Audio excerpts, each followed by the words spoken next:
What's up, guys? I am here with Giuseppe Bognani. Some people they like to call him Beppe, but that's really not his nickname.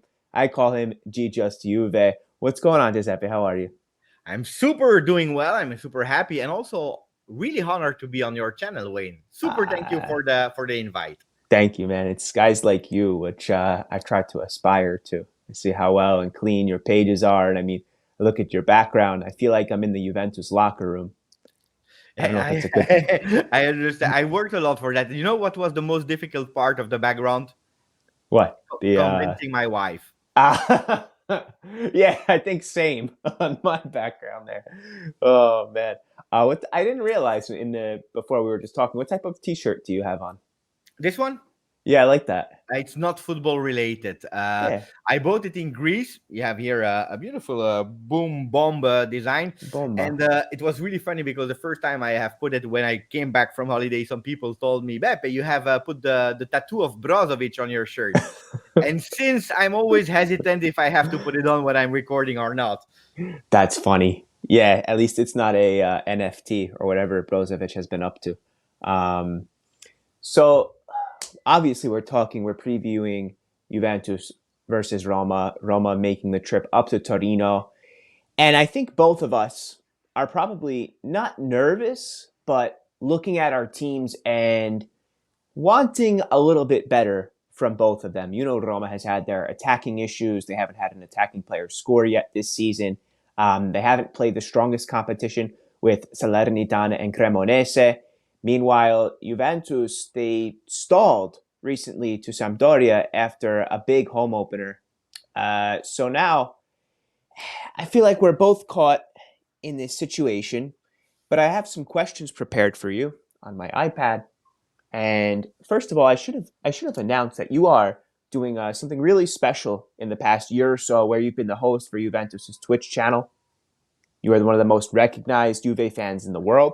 Uh, but not only Juventus, you have a great understanding of Serie A. You're an expert in your field, right? That's one of the reasons why I think we connect so well is for our passion for the calcio and just talking about it in a more not banter style, but kind of like really getting down to the issues and understanding what do they need to do, what has not been going well, what has been going well, and seeing the good and the positives. So that's why I really was looking forward to this Q&A. And on top of that, if anyone hasn't come across Giuseppe's channel, you can see it just below under, just go to YouTube and check it out, or on Twitter. And above all that, he's a really great and friendly guy, I think, which is one of the reasons why we click. Um, Anyway, I wanted to ask you first. There's a player that Juventus has I'm intrigued by, one who comes over from Frankfurt, and I read stuff a couple 1 or 2 years ago that he was linked to Roma, and I started investing my time in him, watching him. How does Kostić fit now into Allegri's side with his tactics? Well, this is something that we have to discover because also when he started to be linked with Juventus, I was talking with some people that were experts of Bundesliga. I started to watch, the highlights and skills, even one or two full games to really understand. And the way that they are playing with Frankfurt was a 3-4-1, where he was playing really wide on the left side of the field. And with some players that we have today, with some injuries and so on, we were all thinking maybe an attempt of Allegri to go towards a three-man defense, also to use the qualities of Kostić really wide on the left. But Allegri already confirmed that for him, it's out of question to go on three-man defense. So we will continue to play with a 4-4-2 that in possessions is going towards a 4-3-3. And as we saw in the last game versus Sampdoria, that was not a beautiful game, probably not the best example, but they are using, or we are using, Kostić as an offensive left winger. Really strange in today's football where we love to invert people's feet. So a right foot offensive winger is playing on the left side and a left foot is playing on the right side. Philip Kostić is a real left-footed player that is playing on the left. So something also, again, vintage style, but also linked maybe with the vision of football of Massimiliano Allegri. I think that we will continue to persevere at least until we recuperate all the players, if we do, because we know that injuries we can never predict. We have them in Juventus, you have them in Roma, But until then, I believe that we will continue with that 4-3-3 with Kostić that will be able to assist or try to assist his Serbian friend Vlahović, but then also in non-possession, coming back and giving some support. So when they collapse in the 4-4-2, he becomes an old school left midfielder. I see. Yes, except if it's on the other side Cuadrado that is coming back. Then Kostić can remain a bit more higher, not as a seconda punta, not like a second striker, but at least remaining a bit higher on wide on the field, so that as we saw the last time, if there will be, for example, Bonucci, he can easily try to find him. I see. So you would say he's athletic then? Yes, or at least that's what we are trying to do. Some people were also expecting to see him as a left back, but I never saw him as a left back in his career. I don't believe it's a No. player that can do it. Then occasionally, if you're telling me 15 last minutes of the game because we know that Juventus is suffering on that part of the field, why not? But he is an offensive player. He also Yeah. said it in press conference. I am an offensive player. So I believe that if one day we go to that towards that 3-5-2 or 3-4-3, whatever, he can play really on the left side. And then I believe that that's his position. He will play as an offensive left winger, depending on the role. I see. And I really think you have a dangerous player there. I think that is going to work out for Juventus in their favor. As well, you mentioned with his countryman, with Vlahović, it's a natural fit. Speaking of natural fits, I wondered about this one. The question is, was Bremer a long-term target for Juventus, or is he just an opportunity? Actually, it's both. He started as a long-term target because already in the winter there were some contacts between Juventus and Bremer. He was in the top list of defenders. Then there was a possibility for Rudiger. There were some names, big name from that could be for free from Chelsea, and Juventus gave up a bit on Bremer, and that's where Bremer and Inter found an agreement on personal terms and so on. Only thing that was missing, of course, was between Inter and Torino, but Bremer was a long-term plan for Juventus. So yes, but we gave up for other objectives. After Rudiger, we tried all in for Koulibaly, and when it collapsed, when he went to Chelsea instead of Rudiger, Juventus, they said, now we need someone, especially with De Ligt leaving and going to Bayern Munich. We had to react. We also had the power financially to go back to one of our initial targets. I'm not telling you that he was the only target, but he was in that top defender list that we were scouting, observing, and even have already some talks about in the past. I see. So do you think that, given that Allegri wants to play with four, and he always, like you said, he will play with four, is that okay for Bremer? Maybe not his first choice from what we've seen of how he plays. He plays very loose. But do you think he can adjust from what you've seen so far? But he will have to adjust. He knew also where he was going to and what he was signing for.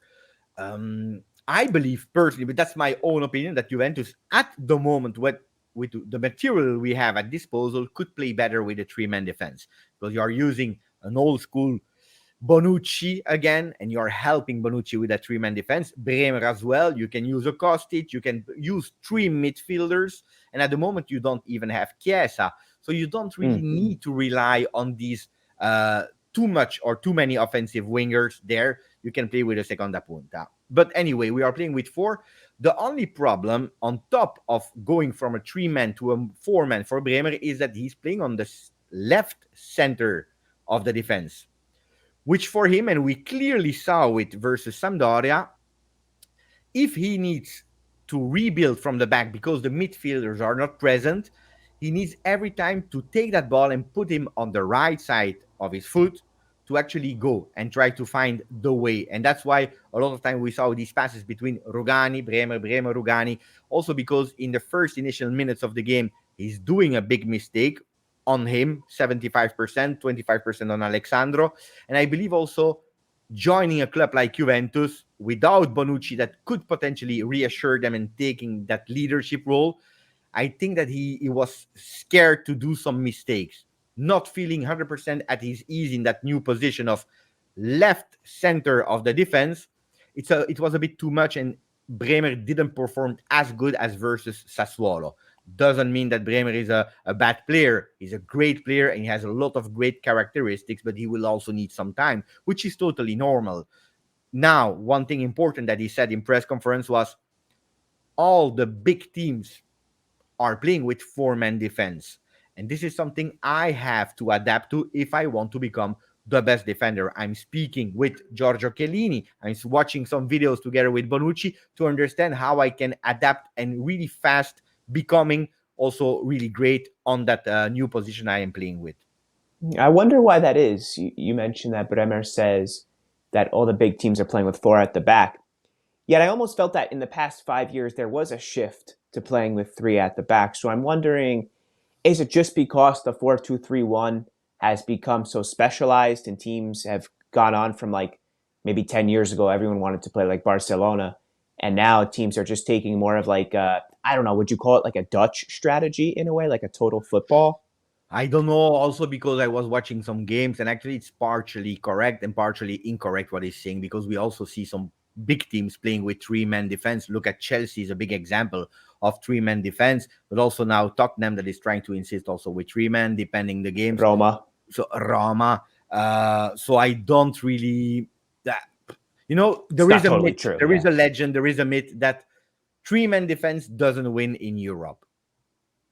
I don't believe that. I don't know. I guess it depends on the players that you have and if they've adjusted. I mean, most of us grew up playing with four at the back. I would imagine that's how we just think. If I think of a setup, it's four. It's an automatic, just in our heads. Maybe that has, I don't know. But I'm interested because he was the Serie A Defender of the Year, and I think that it's so easy. Even I'm guilty of looking at him, and he makes a mistake in a friendly, and I'm like, this guy, this is not built for him. But at the same time, there's more to the story, like you said. Well, he's playing as a left center back now for Torino. Not only did he play in a three, but he played on the right side primarily. So these are things, like you said, he's gonna have to adjust to. But Brazilian player, center back, he's a stud. I think he'll be okay long term. Oh, I believe as well because he's an ambition person, also perfectionist. So I have Eh, no doubts about Bremer. wants to grow. And I'm interested. You have a player in midfield, McKennie. I look at the American national team. They're going to the World Cup, and there's going to be a lot of eyes on him, as well as for us too, obviously, because I'm in the States, and everyone wants to know about McKennie. I've seen him play in different roles in Juventus's midfield, sometimes a little bit more advanced, where I've seen him do really well, especially for the American national team. And my question here is, where is his best position, regardless of where Allegri has had him play? Given his skill set, where is he best on the pitch? I believe Weston McKennie depends a lot on who's playing next to him. That's an important thing to understand because according to who's playing next to him, we know what we can expect from Wes. The best skills of Weston is that he has an ability of vision. He knows how to enter into the box. He has a really great way of jumping, taking the ball with a head or whatever. So he knows when to call the ball and unmarking himself offensively. Super great from Weston McKennie. Of course, you can't expect from him to do it if there is no cohesion or communication with his teammates next to him.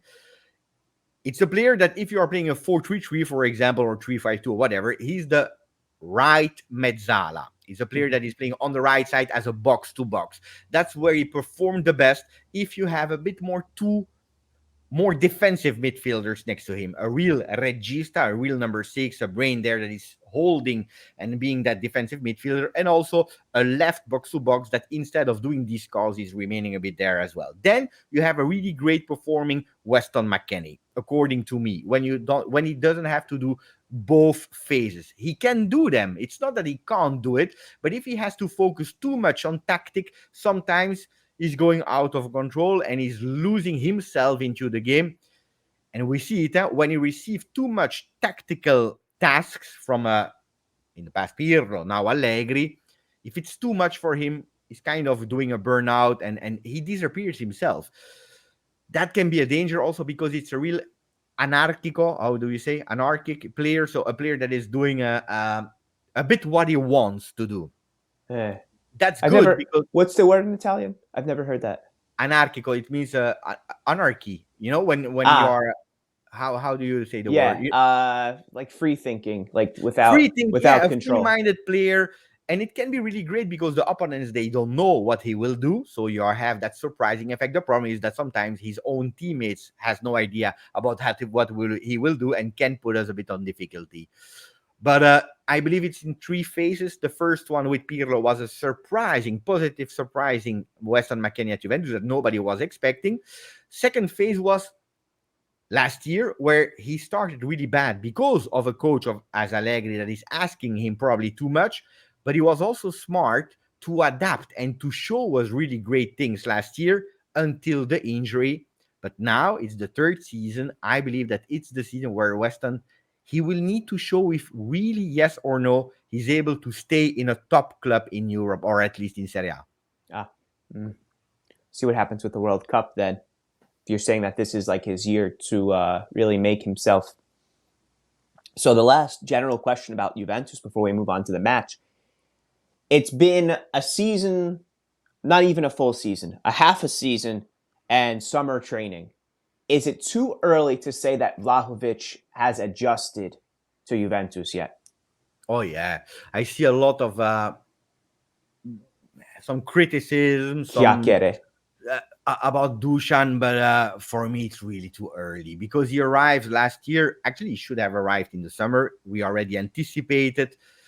It's hard for we forget that often, but actually, it's not a player that like Federico Chiesa was already born in Serie A, grew up, already knew what pressure meant because of his father. Because Federico, he had an Mm. Enrico as an example. Dusan Vlahovic, he starts playing actually really well at Fiorentina um, in the second part of 2 seasons ago. Really great, where really the people understand, Mamma Mia, who is Vlahovic? Look at that, what a great player. And then the first part of last season. So he did actually a complete year in two different seasons with Fiorentina, where he boomed. And then he arrived at Juventus, where he said himself, I was absolutely not used to finish on the front pages of Tutto Sport, Corriere dello Sport, Gazzetta dello Sport, because I didn't score one day. He's a winner. He's one that is really going in frustration mode if he doesn't score. He's one that is celebrating as crazy when he scores. He needs to stay calm, I believe, because he has all the qualities in terms of playing football, the sense of goal, physically really strong, a winner, a worker. He has everything to succeed, but he has to stay calm because otherwise it can be put in some difficulties that we don't want to. Of course, Juventus is looking for themselves.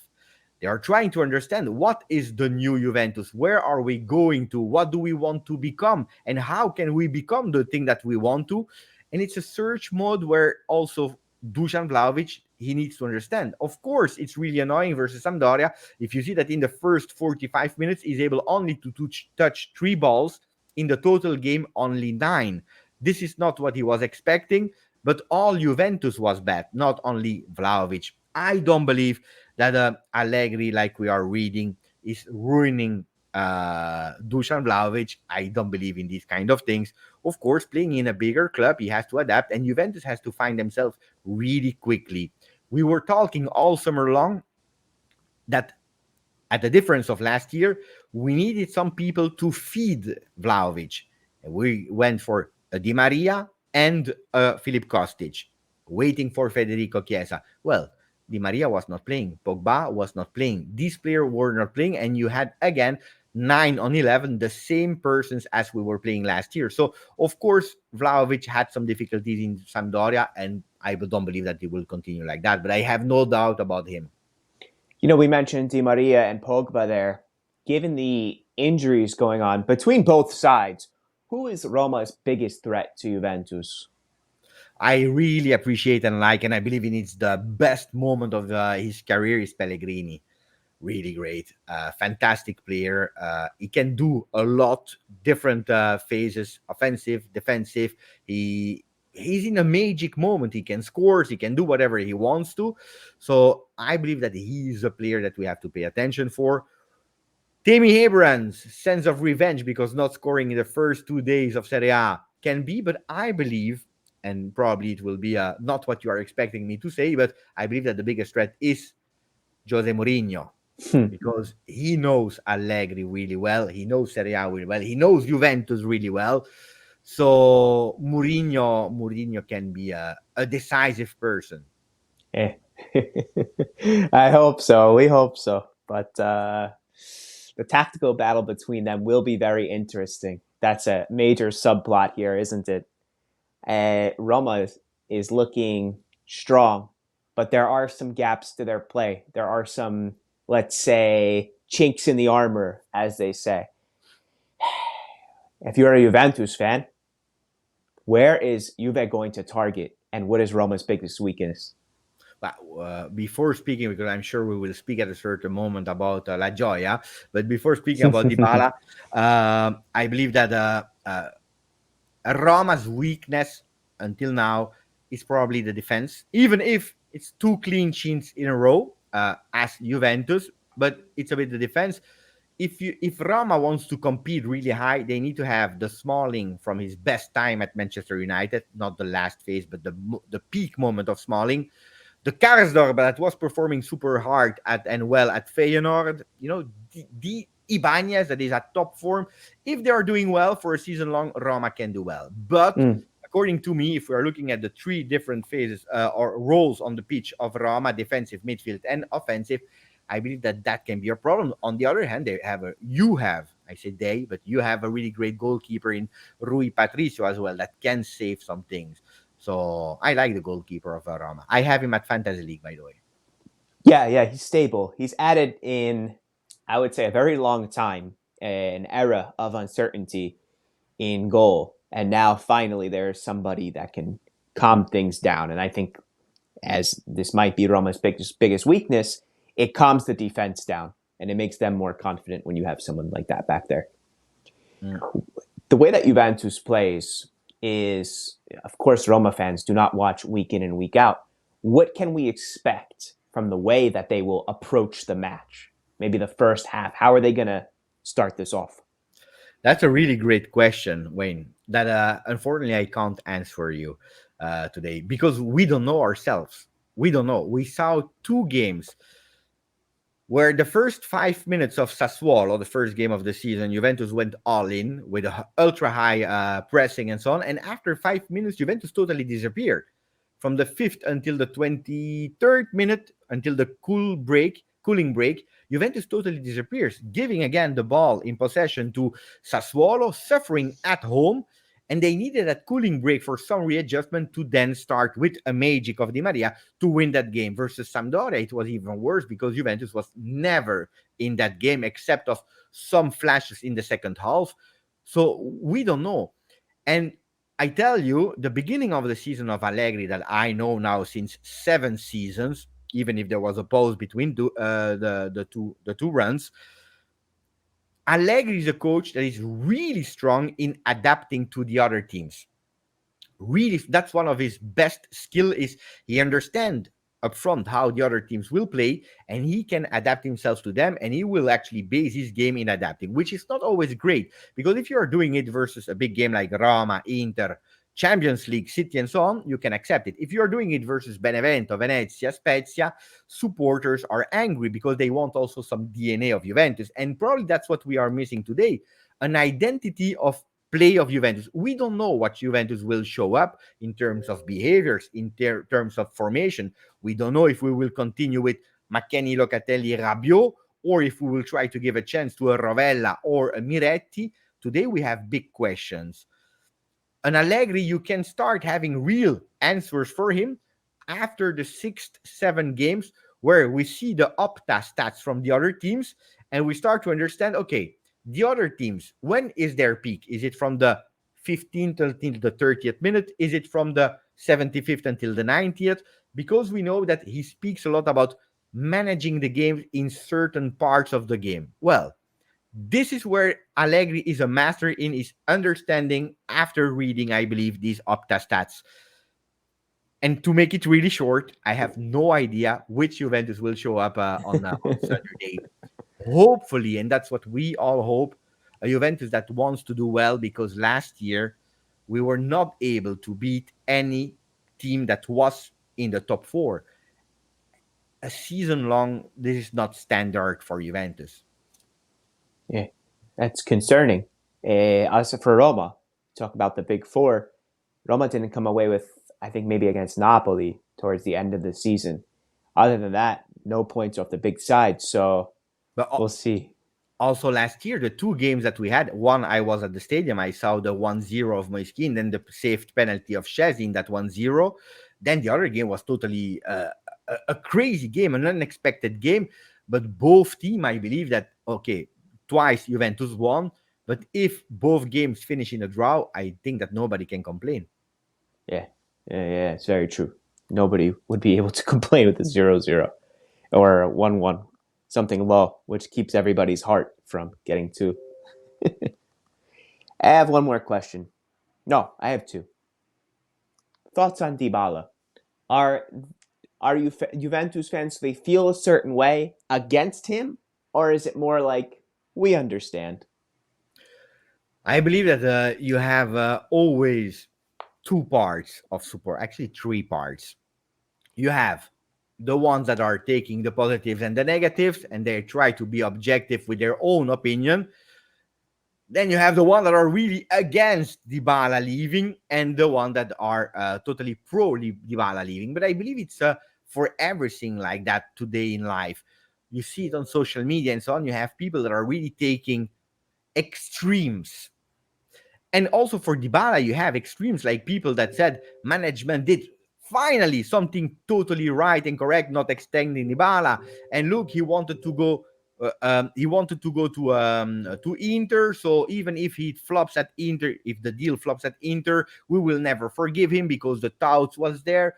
Yeah, So you have really extreme that whatever he's doing, they will not accept. And then you have the one that said, management was totally wrong. How can you let a player like that leave for free? We will continue to support him. I saw also a lot of people saying, no, buying Roma shirts a lot. Maybe I'm exaggerated. But some Juve fans buying some Roma shirts with the number 21 and writing on social network, we will always love and support you. We will never be mad at you. Something that in my eyes it's a bit strange, but I'm a strange. vintage. I'm a vintage supporter, but yeah. So yeah, It, I well, believe I don't believe that we will hear whistles towards Dybala in the stadium. I don't believe that. uh, yeah, it's one of those things where I think I would feel a certain way. You mentioned a good point because the thought was there to go to Inter, and if a player like, let's say, Vucinic back in the day goes to Juventus, if there was a deal where his contract expired and they couldn't renew him, it was a mutual misunderstanding. Even if he did go and join another top side, I think it leaves a bad taste in your mouth. But you can't be extreme, and you have to understand that this was a mutual decision. Juventus was looking to rebuild. Dybala, let's face it, he missed a lot of games for Juventus last season on a big salary. And if you can pivot to building up the team with new faces, newly motivated guys, Di Maria, Kostic, I mean, to me, it seems the most pragmatic decision by the management there. But at the same time, I'm super happy to have him because it just raises the quality of Roma. So there's many different ways to look at this move. You know, are Juve fans upset that he strengthens Roma? Well, I don't. I think maybe they would have been more if Juventus did not grab Di Maria, one of the best players in all of Europe. No, no. I believe that there are two isolated cases. You whatever Juventus would have done with the Mercato, it doesn't change your opinion on what Juventus did with Paulo Dybala. Mm. Or you were pro selling him, actually letting him leave for free, or you were totally against it. And whoever you bring, yeah, of course, if you bring me Mbappe, Yeah. Haaland and so on. That's a total different story, but we know that it's a bit difficult for having these names today in Serie A. How much we love Serie A, we have to be realistic. A player like Anthony is costing you 100 million now today, even if the only thing that we saw from him is 15 seconds clips on TikTok, so it's hard. It's really hard. Yeah, I'm joking, Yeah. but there is a No, part of there's some truth. truth to it. Mm. So, but again, I don't believe that he will be whistled in the stadium. I would, if I was there, I will not be there. I will be there the next game versus Spezia, but I will absolutely not do it. I was there for his farewell the same day as Giorgio Chiellini. I have to say that even if I was not a big pro Dybala, it was touching. So 7 years is something that you can't just forget Seven like that. years. Yeah. It's he was a part of the fabric for most Yeah. of the last decade. I mean, you can't just erase that. And I think pre Ronaldo, he was exceptional. I Oh think yeah. 2018 was he Serie A Player of the Year. That was 2020 with Sarri and Ronaldo. 2020, some more recent. Yeah. Even if I have some doubts if it was deserved, I probably would have deserved it way before when it was really at the peak. Dybala that year, I have my Yeah. own doubts about it, but anyway, I'm happy for him. So Mercato aside, strategy, tactics, statistics, all of that gone. How do you feel about Juventus going into Saturday's match? Your feeling. Well, I'm a quite optimist person, so I always believe in the fino alla fine motto, in the let's go for it and so on. I have to admit that Juventus team is not complete. We based ourselves in going for some instant players that should have changed the face of Juve instantly, because that's the definition of instant players. But these instant players are not there. So we are again with the ones of last year, which, if Juventus arrives fourth, it's not something great for Juve. So I don't know. Roma won 2 times. You told me there are some problems. Strikers didn't score yet and so on, but they are still there with 6 points and with a lot of enthusiasm, Mercato and so on. Of course, losing Wijnaldum, that didn't really even start it, but especially Zaniolo, that was probably the in shape man of the moment at Roma, can be difficult for them. Look, the first feeling is it will be a difficult game, a game that will be again a big battle. The one that will win in the midfield will win the game, even if a draw is something that if I would have put, like $1, €1, I would have put it probably on the draw. Okay. I think the enthusiasm is a big thing you mentioned there. Even if Juve Roma Juve is a different type of match. It's like a derby without a name. So when you take away that element of, oh, okay, they're playing like this, they're playing like that, these games are won often on an emotional level. So we'll see. It's going to be, I think it'll be a classic one, especially with some surprises there. Well, last year, a lot of surprises, 2 penalties, a score that went from here to there. I really enjoyed the Roma games. I'm sure that you probably enjoy them a bit less. But if we can smile again as Juve fans, I would be extremely happy. But it's also important for Juve. Let's put aside Roma, Juve, whatever. I believe for the environment of Juve, it's important to go with the 3 points. First of all, to stick to that. To Inter, Napoli, even Roma, that is now 2 points ahead of Juve, but also for the environment, the positivity, that ultimately it's quite difficult because a draw and all supporters are collapsing because it's hard. Yeah, very true. Guys, this has been excellent. Thank you, Giuseppe. And we'll see at the time of this recording, Juventus has not been drawn yet for the Champions League. That'll be later today. And I'll have the links down below. Give this video a like. Go to Giuseppe's page, not Beppe, Giuseppe. Why?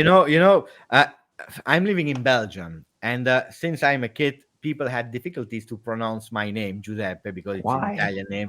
So they didn't know. So some people, they called me Giuseppe. Some people called me Joseph or whatever. So I'm used to all kind of nickname. I think not a lot of people are calling me actually Giuseppe.